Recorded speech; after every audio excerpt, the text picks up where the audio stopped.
नमस्कार, स्वागत है आप सबका एक बार फिर से हमारे YouTube चैनल के ऊपर।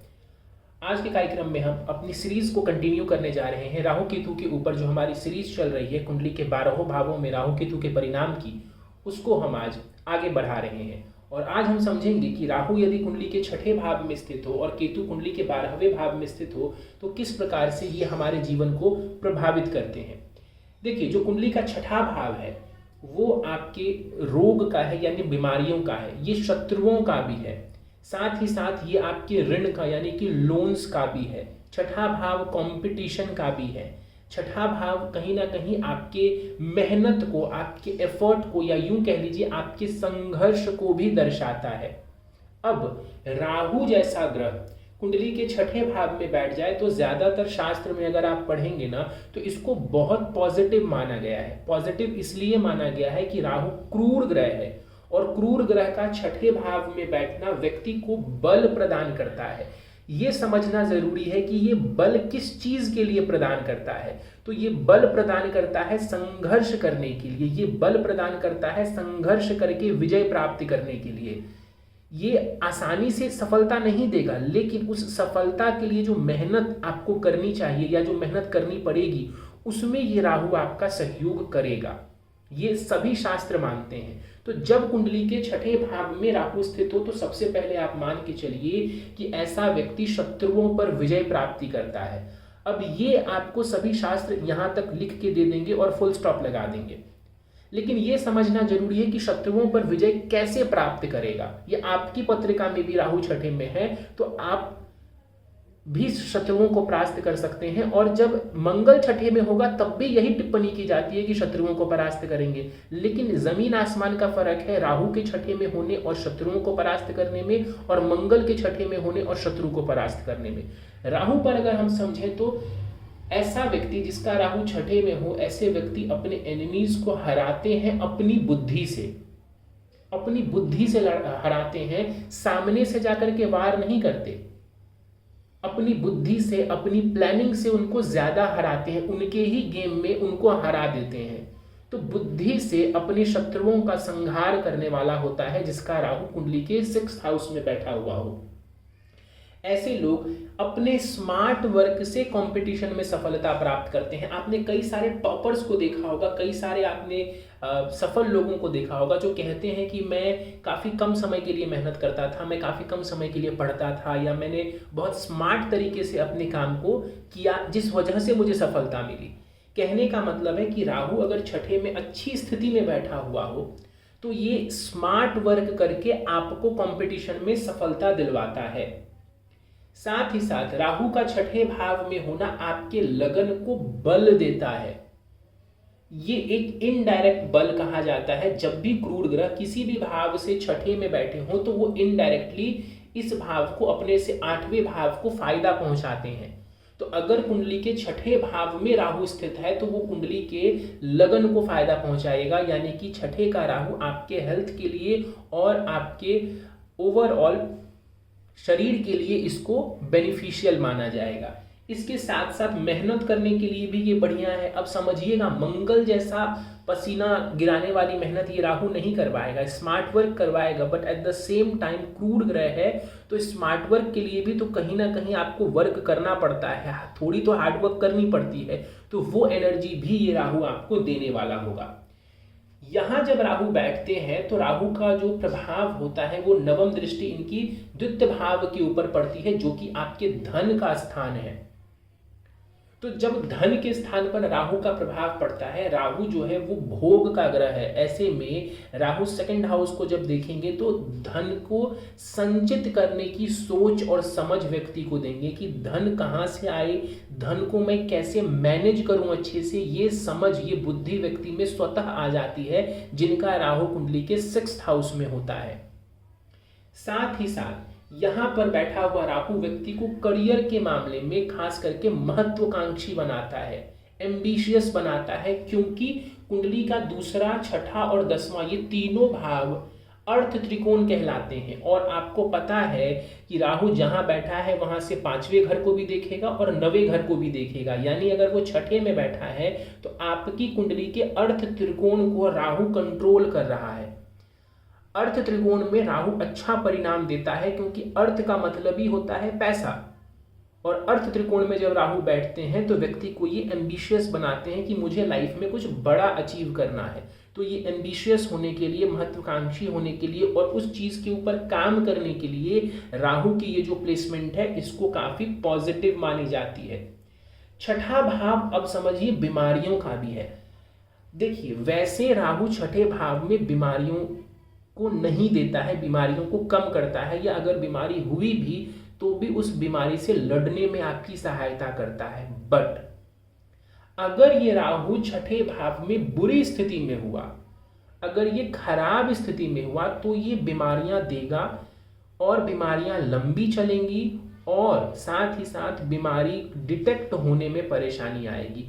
कई बार आप सुनते हैं लोगों से कि कोई डॉक्टर है ना, मेरी बीमारी पकड़ ही नहीं पा रहा, मैंने यहाँ दिखाया, मैंने वहाँ टेस्ट करवाया, पीड़ा बनी हुई है। और अलग अलग डॉक्टर्स या तो अलग अलग चीज़ें कह रहे हैं, या तो वो कह रहे हैं कि रिपोर्ट में कुछ भी नहीं आ रहा। एक बार उसकी पत्रिका निकाल के देखेंगे, आपको उस पत्रिका में राहु का रोल मिल जाएगा।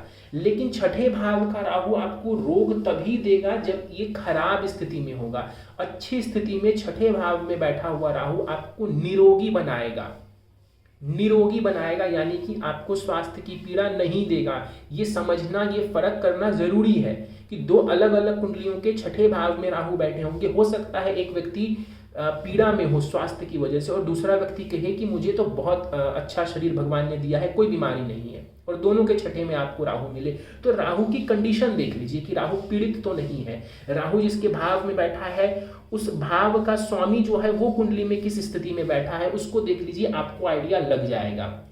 साथ ही साथ ऋण का भी ये भाव है, लोन्स का भाव है। अब समझिए, राहु छठे में बैठे हैं, अच्छी स्थिति में, बली स्थिति में बैठेंगे, लोन ले करके आप अपनी तरक्की कर लेंगे। मैंने कहा ना कि ये अर्थ त्रिकोण को कंट्रोल कर रहा है, तो ऐसा व्यक्ति लोन उठा करके भी अपना पैसा बना लेता है।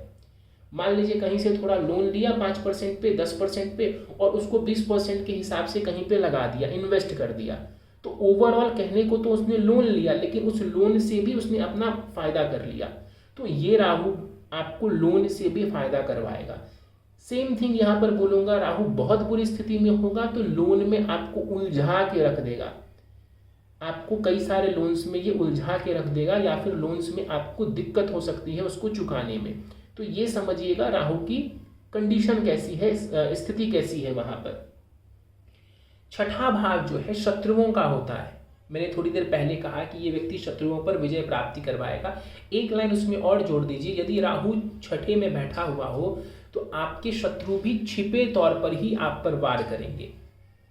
आपके शत्रु भी कोशिश यही करेंगे कि छिपे हुए तौर पर ही आपको परास्त किया जाए, तो इसका ध्यान रखिएगा। लेकिन आम तौर पर राहु अगर एवरेज कंडीशन में भी छठे भाव में है तो ये कंपटीशन के लिए अच्छा है, ये आपको शत्रुओं के ऊपर विजय प्राप्ति करवाने के लिए भी लाभ देगा। वहीं राहु की पांचवी दृष्टि जो कर्म स्थान पर जाती है, करियर के ऊपर जाती है, व्यक्ति मेहनत करके, एफर्ट्स करके अपने आय को बढ़ाता है, अपने करियर में उन्नति प्राप्त करता है। ध्यान रखिएगा, मैं बार बार कह रहा हूँ, अर्थ त्रिकोण में राहु प्रभाव दे रहे हैं। यहाँ पर 2, 6, 10 तीनों भावों पर राहु का प्रभाव है। इस वजह से करियर में ये फायदा करवाएगा, हाईली एम्बिशियस बनाएगा ये व्यक्ति को। आगे बढ़ते हैं, 12वें भाव को समझ लेते हैं। 12वें भाव को हम समझें, अगर कुंडली के 12वें भाव में केतु विराजमान है तो ये क्या परिणाम देगा। देखिए, 12वां भाव, जल्दी से इसको समझते हैं, जेल का है, अस्पताल का है, विदेश का है। साथ ही साथ ये अकेलेपन को भी दर्शाता है, लोगों से दूर जाना, अकेला रहना। 12वां भाव ये आइसोलेशन का भाव है, मेडिटेशन, योगा, अध्यात्म, दान, पुण्य, खर्च, इस सबको हम 12वें भाव से देखते हैं। और नींद भी व्यक्ति की 12वें भाव से हम देखते हैं। यहाँ पर अब केतु आकर के बैठे हुए हैं। शास्त्र की बात की जाए तो शास्त्र कहता है 12वें भाव में केतु मोक्ष प्रदायक है। भले सबको मोक्ष ना दे, लेकिन व्यक्ति को उस राह पर जरूर भेजता है कि व्यक्ति मोक्ष के लिए या हायर पर्पस के लिए जीवन में जाना शुरू कर दे। तो अध्यात्म के लिए इससे हम जो ले सकते हैं नॉलेज जो हमारे शास्त्रों ने दिया है, उससे इतना तय होता है कि केतु 12वें में अध्यात्म के लिए अच्छा है, हायर पर्पस के लिए ये अच्छा है, मोक्ष प्रदायक है, मतलब मोक्ष की तरफ आपको लेकर के जा सकता है कि व्यक्ति का ध्यान सांसारिक चीजों से थोड़ा हट जाए और फिर वो व्यक्ति उस तरफ जाए। साथ ही 12वां भाव हमने कहा कि ये खर्च का है। अब केतु 12वें में बैठे हुए हैं, केतु खर्च बढ़ाएगा कि घटाएगा? केतु खर्च घटाएगा। केतु खर्चों में कमी करने वाला ग्रह है, ना कि खर्चों को बढ़ाएगा। अगर राहु 12वें में होता तो वो खर्चों को बढ़ाता है, लेकिन केतु यदि 12वें में है तो ये खर्च में कमी करने वाला होगा। योग, मेडिटेशन आदि में व्यक्ति की रुचि होगी। व्यक्ति को हो सकता है अकेला रहना पसंद हो, लेकिन अकेला रहेगा कि नहीं रहेगा उसके लिए एक बार लगन लग्नेश को भी समझना जरूरी है। लेकिन 12वां केतु है तो इसकी दशा वगैरह चलती है, केतु एक्टिव होते हैं तो व्यक्ति अकेला रहने की कोशिश करेगा, थोड़ा आइसोलेशन में जाएगा। दान धर्म ऐसे लोग आमतौर पर करते हैं और ऐसा दान धर्म करते हैं कि जिसको बहुत ज़्यादा वो प्रचार नहीं करते। आजकल तो क्या है, सोशल मीडिया का ज़माना है, लोग 5 रुपए भी दान करते हैं तो उसका वीडियो बनाते हैं, उसको सोशल मीडिया पे डालते हैं। वो हो सकता है अपनी जगह सही हो गलत हो पता नहीं, बट आमतौर पर जिसका केतु 12वें में होगा वो गुप्त दान ज्यादा करेगा, वो दिखावा वाला दान कम करेगा। साथ ही साथ इंट्रोवर्ट बनाता है ये। और 12वां भाव आपका बेड प्लेजर है।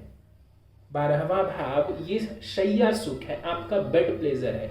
वहां पर जब केतु जैसा अध्यात्म वाला ग्रह जाएगा तो ये क्या परिणाम देगा? तो ये सेक्स लाइफ के लिए अच्छा नहीं है। अगर सीधा सीधा बोलूं तो ये फिजिकल इंटीमेसी के लिए अच्छा नहीं है अगर किसी की कुंडली के 12वें घर में केतु विराजमान हो तो।